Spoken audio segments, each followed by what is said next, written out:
What happens when the lowest-ranked kid in the building outsmarts the men who run it? In one night, a janitor's son forced an empire to bow. They thought the deal was untouchable. They thought power was safe in polished hands. But when the system collapsed, the unlikeliest figure walked in and rewrote the rules of money. Welcome to today's story. Tell me in the comments, what time is it, and which country are you watching from? And don't forget to subscribe to the channel so you never miss an adventure. The deal was supposed to be history in the making. $300 million, signed, sealed, and delivered by noon. The boardroom shimmered with expectation. Crystal glasses sweating on polished mahogany, 10 screens glowing like a futuristic temple, executives in tailored suits buzzing with nervous pride. And then, in the middle of it all, the screens went black. Not just a glitch, not just a freeze, a complete, devastating crash. A red warning message smeared across the monitors like blood. System failure. Connection lost. At first, there was silence. The kind of silence that makes the hair rise on your neck. Then the room exploded. "What the hell is this?" barked Grant, the CEO, his voice cracking under the pressure. He was a man used to control. White hair immaculately groomed, his tie knotted like a badge of superiority. But in that moment, control was slipping right through his fingers. Darren, the chief of tech, hammered his keyboard. His face glistened with sweat. "It's not responding. Server's locked." "I don't understand. We checked everything this morning." "You don't understand?" Grant slammed his fist against the table, rattling the untouched glasses of water. "We're 5 minutes from finalizing a $300 million deal, and you don't understand?" Executives argued over each other, voices overlapping like static. "If we lose the investors, they'll pull out, Grant. We'll be finished. Tell them it's just a small glitch. Stall them." On the far end of the table, the investors' faces froze mid-sentence on the video call. Their image hung in place, pixelated and mocking, before vanishing into black. A sharp beep filled the room. Connection lost. Grant tugged at his collar, his confidence evaporating. His empire, his reputation, balanced on a thread thinner than a hair. "Reboot it. Now. Fix it." Darren shook his head, panic breaking through his professional mask. "I've tried 3 different overrides. It's not a crash. It's a full-scale meltdown. The system isn't coming back." The room fell into a suffocating stillness. For the first time in his career, Grant's power meant nothing. His voice quivered, low but sharp. "Do you want me to explain to the board why we just lost $300 million? Do you?" No one spoke. Not a soul dared. Then, the door creaked. A mop bucket rolled across the polished floor, squeaking against the silence. Heads turned, confused. Standing there was Noah, the janitor's kid. 17, maybe. Slim frame. Hoodie too big for his shoulders, earbuds dangling from his neck. His sneakers squeaked as he stepped inside, gaze flicking to the dead screens. Grant snapped instantly. "Who let him in here? This is restricted. The system's down," Noah said, calm as if commenting on the weather. His voice cut through the boardroom noise like a blade. A ripple of irritation spread. Darren scoffed. "Kid, this isn't a game. This is enterprise architecture. You don't fix this with YouTube tutorials." Noah walked further in, unfazed by the stares. He set down the mop bucket by the wall and leaned on the back of Darren's chair. His eyes scanned the frozen code on the laptop like he was reading a comic book. "You've got a corrupted primary node feeding a recursive error," Noah said casually. "It'll keep collapsing until someone resets the architecture. I can patch it in 60 seconds. The room burst with laughter, harsh and dismissive. "Is this a joke? Get him out. This is absurd." But before security could move, Noah slid into Darren's chair. His fingers hit the keys, fast and confident, a rhythm like drumsticks on a snare. "Hey, stop. You can't just..." Darren lunged, but froze when the code began to shift. The monitors blinked once, twice, then flared alive. Green lights cascaded across the screens. Connection restored. The investors' faces snapped back into view, crystal clear, as though nothing had happened. The room went dead quiet. Noah leaned back, hoodie wrinkling, a small smirk on his face. You're welcome. Grant's jaw slackened. He looked at the screens, then at the kid in disbelief. His empire had just been saved, not by his high-priced tech chief, not by his army of lawyers, but by a teenager holding a mop bucket. Noah stood, sliding his hands into his pockets. His tone was casual, almost playful, but his words hit like a grenade. But here's the thing, he said. I don't fix billion-dollar systems for free. I want half. The boardroom froze. Executives blinked in disbelief. Darren's face twisted red with humiliation. Grant's chest heaved, fighting for words. Half. The janitor's kid had just demanded half of the $300 million deal. And for the first time that day, the laughter didn't come. For a split second, the boardroom sat in stunned silence. Then laughter erupted. Loud, sharp, cruel. Executives doubled over, clapping each other on the shoulders. Half! Did you hear that? One choked out between wheezes. A janitor's kid wants half of $300 million? That's rich, another added. The laughter echoed off the glass walls, a chorus of mockery. Even Darren, still red-faced from being outshone, barked a bitter laugh just to save face. But Noah didn't flinch. He stood there with his hands tucked into his hoodie pocket, eyes steady, posture loose, as though he had all the time in the world. He waited for the noise to die, like a performer letting the crowd burn itself out. When the laughter thinned to awkward chuckles, Noah tilted his head. You think I'm joking? Grant rubbed his temples, exasperated, tried to reclaim authority. Son, you've had your fun. You fixed the glitch. Thank you. Now run along. We've got serious business to finish. Noah's gaze swept the room, unbothered. Your system's not fixed. I patched it. There's a difference. He let the words hang, deliberate and calm. Without me, it'll collapse again. That wiped the smirks off a few faces. Grant straightened, voice sharpening. Are you threatening us? No, Noah said, shrugging. I'm just stating the truth. You build a glass tower on a cracked foundation. I know where the cracks are. You don't. For the first time, the boardroom felt smaller, tighter, as if the oxygen had thinned. Grant forced a chuckle, but it rang hollow. Kid, do you have any idea who you're talking to? Do you know how many years it took to build this company? Noah stepped closer, his sneakers squeaking on the polished floor. He leaned just enough to meet Grant's eyes. Do you know how many seconds it takes to bring it all down? A cold hush blanketed the room. Grant's jaw locked. His instincts screamed to have security drag the kid out, but something in Noah's tone, quiet, certain, stopped him. Pride battled panic in his chest, and for the first time in his career, Grant couldn't tell which would win. Noah gave a small nod, like he'd proven his point. Then, without another word, he picked up his mop bucket and strolled to the door. The casual squeak of the wheels echoed louder than the laughter had minutes before. When the door shut behind him, the silence was unbearable. Darren muttered, "He's bluffing," but his voice was thin, unconvincing. Grant collapsed into his chair, staring at the glowing screens. They were alive again, yes, but for how long? His mind spun. The humiliation clung to him like smoke. The kid had walked out unscathed while he, the CEO, sat rattled and exposed. That night, the city glittered outside Grant's penthouse window, but he saw none of it. His wife asked why he wasn't eating. He waved her off. His phone buzzed nonstop with board members demanding reassurance. Investors wanted updates. He repeated the same lie. Everything's under control. At midnight, he padded into his home office, poured himself a drink, and opened his laptop. The system was running smoothly. Relief loosened his chest. Maybe Darren was right. Maybe it was just a fluke. Maybe the kid really was bluffing. An arrogant teenager who'd stumbled into luck. Grant smirked, savoring the thought, until the screen froze. His glass stopped halfway to his lips. The cursor jerked, then froze again. The green lights vanished. A single message appeared, glowing red. System failure.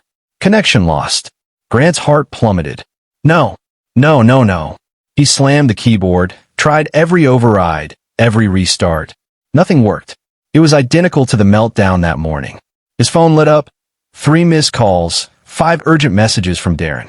The system wasn't just down in his office. It was down everywhere. And then, As if to mock him, the message blinked off and the system restored itself, smooth, flawless. Grant sat frozen, sweat dampening his collar. It hadn't been Darren. It hadn't been a glitch. It had been Noah. The kid hadn't bluffed. He'd pulled the strings from wherever he was, proving beyond doubt that the company's fate was in his hands. Grant sank back in his chair, the weight of realization crashing over him. His pride told him he could fight, that he could crush a janitor's son with lawyers, contracts, and sheer force of power. But his gut whispered a darker truth. The future of his empire, his billion-dollar empire, depended on a 17-year-old kid who knew exactly how to break it. Grant chose a diner on the edge of town, the kind of place where no one wore ties and the smell of frying bacon clung to the walls. He arrived in a black sedan, dark glasses hiding his face, suit far too polished for the cracked vinyl booths around him. It was late, close to midnight, but the place still hummed with low chatter and the clink of coffee mugs. He hated being there. A man of his stature didn't meet people in diners. People came to him, but desperation had stripped away his pride. Noah was already there, seated in the back booth. Hoodie pulled up, earbuds draped around his neck. He stirred a milkshake with a straw as if this were the most casual night of his life. Grant slid into the booth across from him, jaw tight. "You picked this place?" Noah didn't look up from his milkshake. Neutral ground. He finally met Grant's eyes, calm, unreadable. "Besides, you look less scary under fluorescent lights." Grant bristled, but swallowed the insult. "Let's get to the point. What do you want?" "I told you," Noah said smoothly. "Half." Grant leaned forward, his voice sharp. "That's impossible. Do you have any idea how deals like this work? There are contracts, stakeholders, international regulations. You can't just demand half." Noah swirled the straw, unbothered. "And yet, here you are, sitting across from me, asking what I want, which means I can." Grant's fist clenched under the table. "You're a child. You don't understand the world you're stepping into." Noah smirked faintly. "And you don't understand the system you're running. Funny how that works." For a moment, Grant had no words. The kid was too calm, too sharp. He took a breath and shifted tactics. "Fine. Let's say I entertain this fantasy. Half the money? Do you know what that would mean? Taxes, audits, legal signatures. You wouldn't survive a single background check. You think investors will sign off on a janitor's son?" Noah leaned back, eyes glinting. "I don't want just the money. I want access. I want a seat where the decisions are made. You can keep the spotlight. I'll take the controls." Grant stared at him, stunned.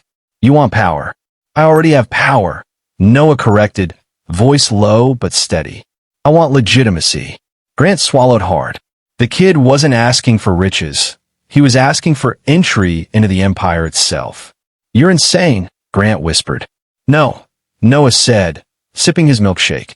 "I'm inevitable." Grant pulled a folder from his briefcase, slapping it onto the table. "Then let's make it official. Sign this. It acknowledges your contribution but limits your involvement. A clean payout. Walk away with more money than your family has ever dreamed of. But no influence. No seat." Noah flipped through the papers lazily, his eyes flicking over legal jargon with surprising ease. His smirk widened. "Clause 17. That little non-compete line, cute trick, locks me out of any future role in the company." He turned another page. "And here, Section 22. You've buried a liability clause that makes me responsible for any future system failures. Meaning if things crash again, you dump the blame on me." Grant's throat tightened. The kid wasn't just reading. He was dismantling. "You've done this before?" Grant asked, voice unsteady. Noah's expression didn't change. "I read. I learn. And unlike you, I don't underestimate people." Grant sat frozen. Every trap he'd carefully placed, Noah had spotted within seconds. A janitor's kid was picking apart contracts designed by million-dollar lawyers like they were crossword puzzles. Finally, Noah closed the folder and pushed it back. "I don't want hush money. I don't want scraps. I want what I asked for, half, plus access. You keep trying to outsmart me, but you're forgetting one thing. I still hold the system. And I can flip the switch anytime I want." Grant's chest tightened. He realized, with a sinking dread, that he wasn't negotiating with a boy. He was negotiating with a shark dressed in a hoodie. Noah leaned forward, voice calm, almost friendly. So here's the devil's bargain, Grant. You can fight me and watch your empire burn, or you can work with me and keep it alive. Either way, I win. The CEO, once the most powerful man in every room, sat in silence, staring at the milkshake-sipping teenager across from him. For the first time in his life, he felt what it was like to lose before the game had even started. By dawn, whispers had turned into wildfire. News of Noah's outrageous demand leaked. Not through official memos, but through hurried texts, frantic calls, and rumors that spread like smoke in a sealed building. By the time Grant walked into the glass-walled boardroom that morning, every pair of eyes was already fixed on him. The long mahogany table gleamed under harsh white light, but the air was anything but polished. It buzzed with suspicion, resentment, and fear. "Half," barked Mr. Whitmore, the oldest board member, his voice echoing against the glass. "You let a child demand half of this company." "It wasn't like that," Grant snapped, but his tone lacked its usual authority. Another voice cut in, sharp, female, and merciless. "Investors are calling me nonstop," said Evelyn, the CFO, slamming her phone onto the table. "They're threatening to pull out unless you fix this mess. They want control restored, and fast." Grant rubbed his temples. "I am handling it." "No." Whitmore shot back, leaning forward. "You're losing it. We trusted you to protect this empire, and instead, you let some janitor's brat hold it hostage." The word brat hung in the air like poison. Grant clenched his fists under the table, but before he could speak, a calm, calculated voice joined the chorus. "We don't need negotiations," said Darren, the head of tech. He leaned back in his chair, fingers steepled, eyes gleaming with cold intent. "We erase him. Simple." The room stilled. "Erase." Evelyn frowned. "He's not a file you can delete." Darren smirked. "Every hacker has a footprint, a weak spot. He thinks he's untouchable, but I know how to break into his system. One cyber attack, and this little prodigy disappears. Permanently." Grant felt his stomach churn. Darren was brilliant, but ruthless. The kind of man who saw human beings as obstacles to be removed. "You don't understand him," Grant said quietly. Darren raised a brow. "Then explain it. Why is this kid such a threat? Unless, of course, you're protecting him." The accusation sliced through the room like glass. Board members exchanged wary looks. Evelyn folded her arms. Whitmore narrowed his eyes. The word weakness hummed in the silence. Grant leaned forward, voice tight. "I'm not protecting him. I'm protecting us. If Darren goes after him and fails, Noah will know. And if Noah knows, this company doesn't just lose investors. We lose everything." But Darren only smiled, the kind of smile that didn't reach the eyes. "You're afraid of him." "I'm not." Meanwhile, miles away, Noah sat cross-legged on his bedroom floor, laptop glowing in the dim light. His hoodie shadowed his face, but his eyes were sharp, scanning code at lightning speed. He already knew about Darren's plan. He'd intercepted the chatter within minutes of it being discussed. He smirked to himself. They still don't get it. Lines of code danced across his screen. He typed with calm precision, setting up traps, decoys, and backdoors like a magician laying out cards before a trick. When Darren launched his attack later that afternoon, it wasn't quiet. It was a storm. Firewalls cracked, false servers crumbled, and decoy passwords tumbled like dominoes. Darren's fingers flew across his keyboard in the company's private cyber lab, sweat glistening on his forehead as he muttered to himself. "Got you," he whispered, grinning as his screen flashed green. He thought he'd broken through. But then his monitors flickered. Every terminal in the lab went black. Letters scrolled across his main screen, bold and mocking. "Nice try, Darren. But this isn't chess. It's checkmate." "Noah." Darren's grin collapsed. His hands froze over the keys. Within seconds, every system he'd touched rebooted. Not into control, but into chaos. His personal laptop locked itself. His phone buzzed with corrupted files. Even his email account was hijacked, displaying nothing but a single taunt. "You underestimated me." Again. Back in the boardroom, Darren stormed in, face red, shirt clinging to his back with sweat. "Hee hee. What happened?" Evelyn demanded. Darren's voice cracked with humiliation. He turned it back on me. The kid's in everything now. He owns my system. The room went dead silent. For a moment, all anyone could hear was the faint hum of the air conditioning. Grant looked around at the faces of his board. Their fury now mingled with fear. And in that moment, one truth became clear to everyone. They weren't fighting a boy. They were fighting a force they couldn't control. And for the first time, Grant wasn't sure if he should feel threatened or secretly impressed. The board call began as damage control. Faces filled the glowing wall of screens. Stern investors in tailored suits, irritated stakeholders dialing in from penthouses and private jets, and the board members seated around the glass table in New York. Everyone wanted answers. Everyone wanted blood. Grant sat at the head of the table, shoulders stiff, his tie loosened but not enough to hide the panic creeping into his face. Darren, humiliated from his earlier failure, fidgeted with his tablet, determined to regain his dignity. "Let's keep this professional," Grant said, his voice cracking with fatigue. "We are addressing the issue. Our systems are being stabilized." "Stabilized?" One investor scoffed through his webcam. "You let a teenager blackmail you. This isn't stabilized, it's chaos." Another chimed in. "If you can't handle a kid, Grant, why should we trust you with $300 million? Grant opened his mouth, but before he could answer, the screens flickered. For a heartbeat, everyone froze, thinking it was a glitch. Then, in bold white letters, words scrolled across every monitor. "Ladies and gentlemen, I thought you should see what your trusted head of tech has been hiding." And Darren's face drained of color. "No," he whispered. The screen split into windows, dozens of files, emails, and videos pulled straight from Darren's personal devices. First came the offshore bank accounts, then the trail of kickbacks from a rival corporation, and then, most damning, emails planning to sell proprietary data for millions under the table. Gasps erupted around the boardroom. Investors leaned closer to their screens, eyes wide with disbelief. "This is fabricated," Darren shouted, slamming his palm on the table. "He faked this." But Noah's voice cut through, smooth and unhurried, broadcast directly into the call. "Fabricated? Darren, you should really learn to delete your browsing history before you try to erase someone else."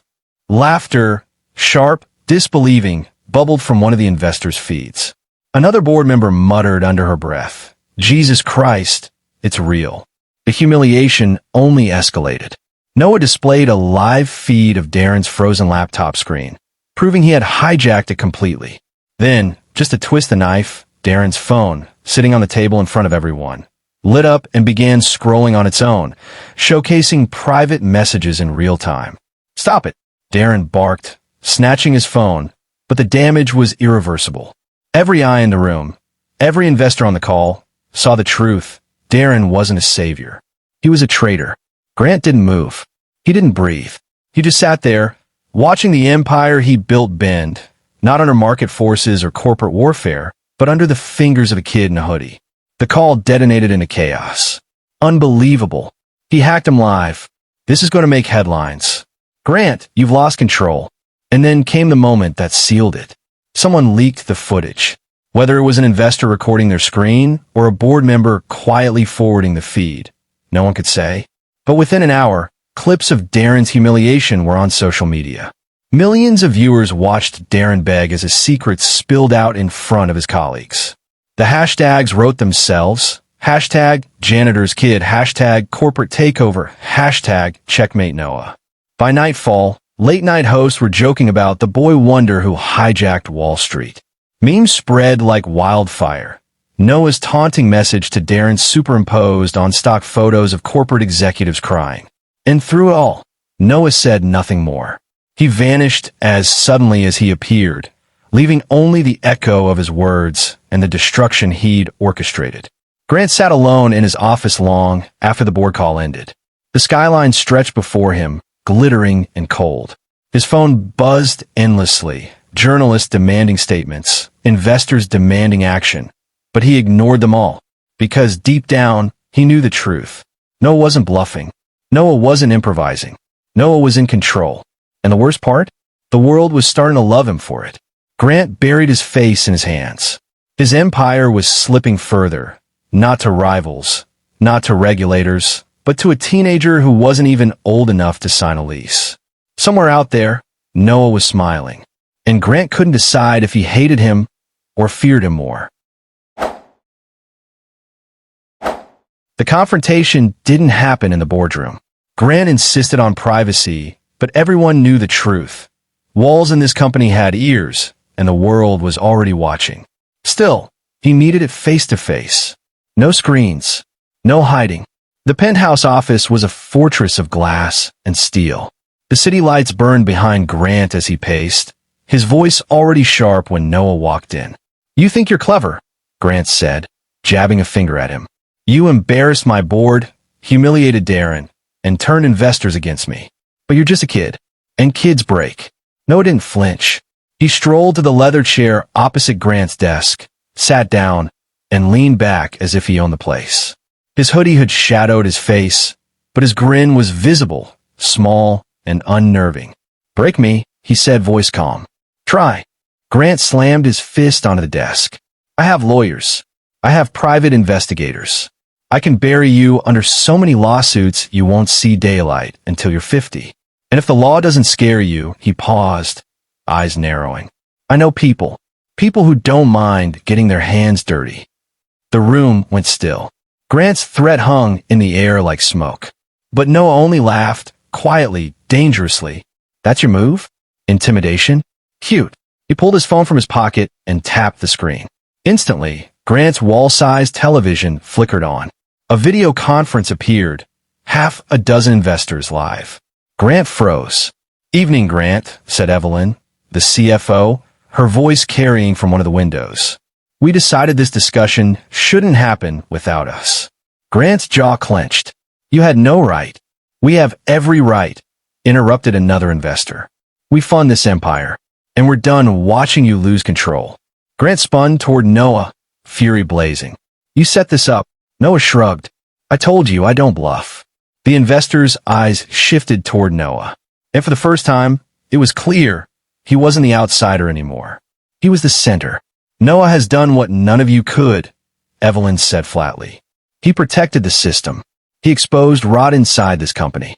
He made us look like we still had a grip when the world was laughing. He's not a liability. He's an asset." Grant barked a laugh, bitter and raw. "He's a janitor's kid. He doesn't belong in this room." Noah leaned forward, his voice cutting like glass. "Then maybe this room doesn't belong to you anymore." The silence that followed was worse than shouting. The investors didn't argue. They didn't defend Grant. They just watched, weighing him with cold, calculating eyes. One finally spoke. "Grant, your leadership was supposed to guarantee this deal. Instead, we nearly lost it.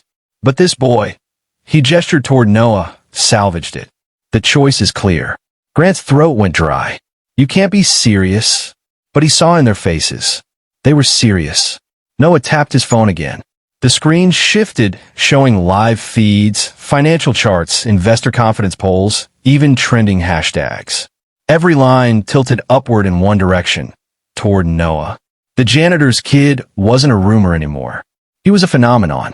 "You see," Noah said softly, "I don't need lawyers or muscle. I have something better, leverage. Your investors like me. Your shareholders like me. Hell, the public likes me. You can't fire me, Grant. You can't erase me. You need me."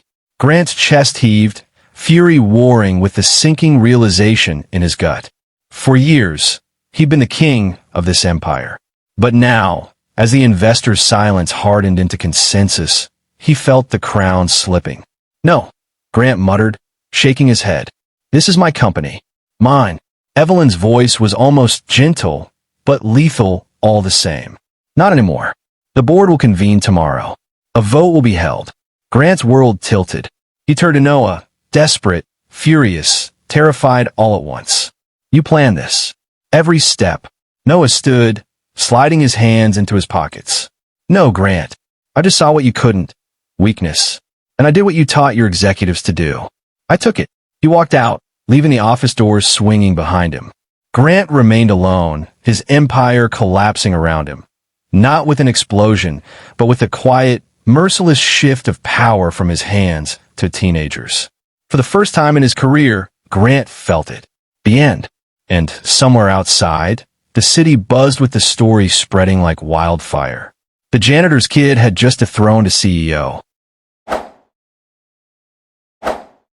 The whispers started in the elevators. Did you see him in the boardroom today? He's different. Kid's only 17. How long until he screws it all up? 17 or not. He's running circles around the rest of us. By the time they reached the lobby, those whispers were gossip. By lunchtime, gossip had turned into headlines. The janitor's kid becomes Wall Street's boy wonder. Prodigy or tyrant. Inside the teen who hijacked a $300 million empire. Noah didn't seem to mind. In fact, he leaned into it. Gone was the hoodie and sneakers. Now he stepped into the office in crisp tailored suits, slim ties, and cufflinks that caught the light. His hair was trimmed sharp, his posture confident. Cameras followed him into interviews where he spoke in clean, rehearsed sound bites. Disruption isn't theft, he told one anchor with a half smile. It's evolution. And if I can do it at 17, imagine what's possible. The public ate it up. Overnight, he wasn't just a hacker kid. He was a media darling. Magazine covers, late-night talk show appearances, social media pages dedicated to his smirk. Inside the company, though, it was different. The employees weren't cheering. They were adjusting. Uneasy. Watching the glass floors and glossy walls feel less like innovation and more like a cage. He's just a boy, muttered one senior manager in the cafeteria. But if you cross him, you're finished. For Grant, the downfall wasn't public, it was private. At home, he barely slept. Nights were spent pacing the darkened hallways of his penthouse, clutching a glass of bourbon, muttering about loyalty and betrayal. His wife, Marissa, had stopped asking him to sit for dinner. His teenage daughter stopped meeting his eyes. "You're obsessed," Marissa said one evening, her voice weary. "This boy, Noah, he's taken everything from you, and you're letting him take the rest. Our family, your sanity." Grant's reply was a sharp, broken whisper. "He stole my life. You don't understand. That company is my life." Marissa's silence was worse than shouting. She simply turned, walked away, and shut the door behind her. Alone, Grant poured another drink, staring at the city skyline. Every light in every skyscraper felt like it belonged to Noah now. Meanwhile, Noah adapted with terrifying speed. In his first week, he replaced Darren with a leaner, younger tech team, coders barely older than himself, plucked from obscure online communities and flown in to build his crew. They called themselves the Hive, and they worshipped him. In meetings, Noah spoke less like the scrappy outsider he once was and more like the executives he had once mocked. Cold, sharp, calculating. He played the market with precision, tossing out billion-dollar strategies like poker chips. "Cut the dead weight," he told Evelyn in one meeting. "I don't care if they've been here 20 years. Loyalty isn't tenure, it's results." She raised an eyebrow. That's exactly what Grant used to say. For a moment, something flickered in Noah's eyes. Annoyance? Recognition? But it was gone as quickly as it appeared. Then he was right, Noah said simply, moving on. The cracks were showing. Employees who once whispered about Grant's paranoia now whispered about Noah's ruthlessness. He smiled for cameras, but behind closed doors, his tone was ice. He demanded late nights, flawless execution, total obedience. One junior developer confided to a colleague, "I thought he was different, but he's worse." At least with Grant, you knew where you stood. Still, no one dared challenge him. Not when the investors adored him. Not when the stock price soared every time his name trended. But Grant saw it. Watching from the sidelines, stripped of power but not of pride, he saw the boy transforming into the very thing he once claimed to despise. And late at night, alone in his study, Grant whispered the thought no one else dared say out loud. He's not the hero. He's the villain. The terrifying part? He might be right.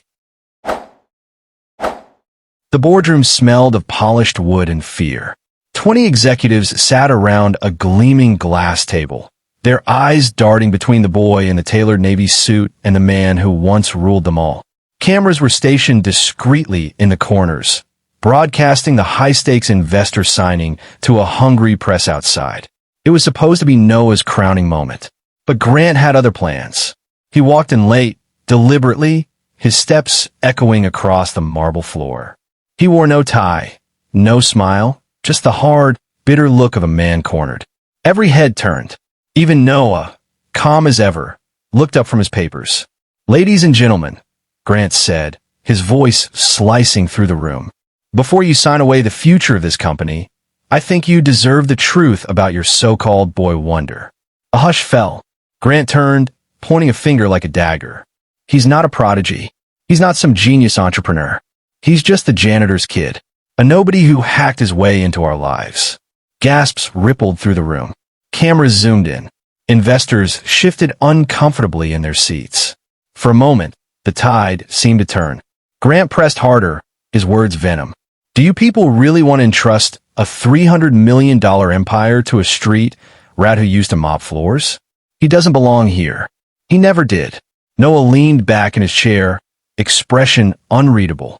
He let the silence stretch, the tension tighten, until even Grant's breathing sounded ragged.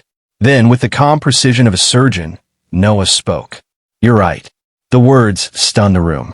Grant blinked, confused. "Yes," Noah continued, standing now, his voice steady. "I'm a janitor's kid. My father scrubbed your office floors while you laughed at him, while you looked right past him as if he didn't exist. That's where I come from. Humble beginnings. Hard work.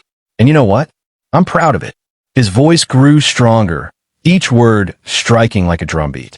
"Because being the janitor's kid taught me more about perseverance, loyalty, and grit than any Ivy League degree ever could.